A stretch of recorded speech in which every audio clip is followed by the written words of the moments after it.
Assalamualaikum warahmatullahi wabarakatuh. Perkenalkan, nama saya Muhammad Nihar. Saya dari Prodi PGSD Fakultas Keguruan dan Ilmu Pendidikan. Di sini saya akan menyampaikan sebuah orasi tentang membela Palestina adalah membela kemanusiaan. Isu yang memiliki dampak besar pada kemanusiaan yaitu konflik di Palestina. Saya percaya bahwa membela Palestina bukan hanya sekedar membela satu bangsa ataupun agama, melainkan juga membela kemanusiaan itu sendiri. Palestina, tanah yang penuh sejarah dan simbol keamanan bagi berbagai komunitas, telah lama menjadi tempat perdebatan dan pertumpahan darah. Rakyat Palestina telah hidup dalam bayang-bayang konflik selama beberapa generasi, mengalami pengusiran dari tanah air mereka, penderitaan, dan keterbatasan yang tak terbayangkan.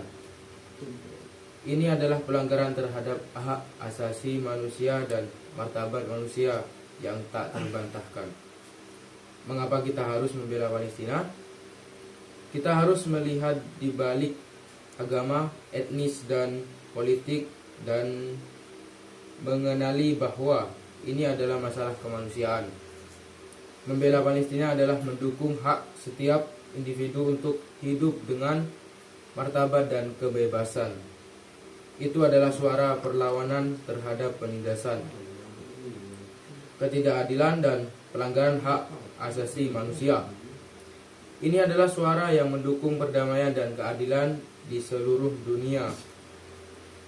Saat ini kita melihat gambar anak-anak Palestina yang tumbuh besar dalam konflik ataupun keluarga yang kehilangan rumah mereka.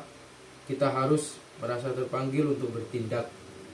Membela Palestina adalah menegaskan bahwa setiap anak, setiap wanita, dan setiap lelaki memiliki hak yang sama untuk hidup dalam perdamaian dan keadilan.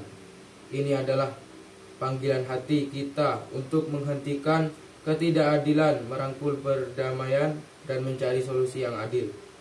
Ketika kita mendengar tentang kampanye boikot terhadap Israel, kita harus memahami bahwa ia adalah salah satu bentuk protes damai yang digunakan dalam sejarah untuk membawa perubahan.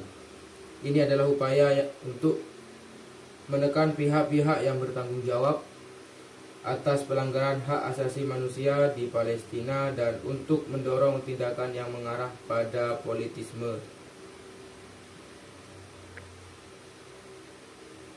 Selanjutnya, mari kita bersatu dalam tekad untuk mendukung hak rakyat Palestina untuk hidup dalam damai, keadilan, dan kebebasan. Mari kita dorong dialog perdamaian dan perdamaian yang berkelanjutan. Bersama kita dapat memainkan peran untuk membangun dunia yang lebih baik dan lebih adil, tanpa melupakan hak asasi manusia yang penuh martabat. Alasan kita perlu membela Palestina. Kita berkumpul hari ini untuk mengupayakan perdamaian dan keadilan di Timur Tengah, terutama dalam kaitannya dengan konflik berlarut-larut antara Palestina dan Israel. Ini adalah isu yang telah berlangsung selama bertahun-tahun, mengorbankan banyak nyawa dan merusak impian banyak orang. Kita di sini hari ini untuk mengungkapkan solidaritas kita dengan rakyat Palestina dan untuk memperjuangkan hak asasi manusia, keadilan, dan perdamaian yang sejati. Rakyat Palestina telah mengalami penderitaan yang luar biasa akibat konflik yang berkepanjangan. Baik, terima kasih. Segitu saja orasi dari saya. Kurang lebihnya mohon maaf. Wassalamualaikum warahmatullahi wabarakatuh.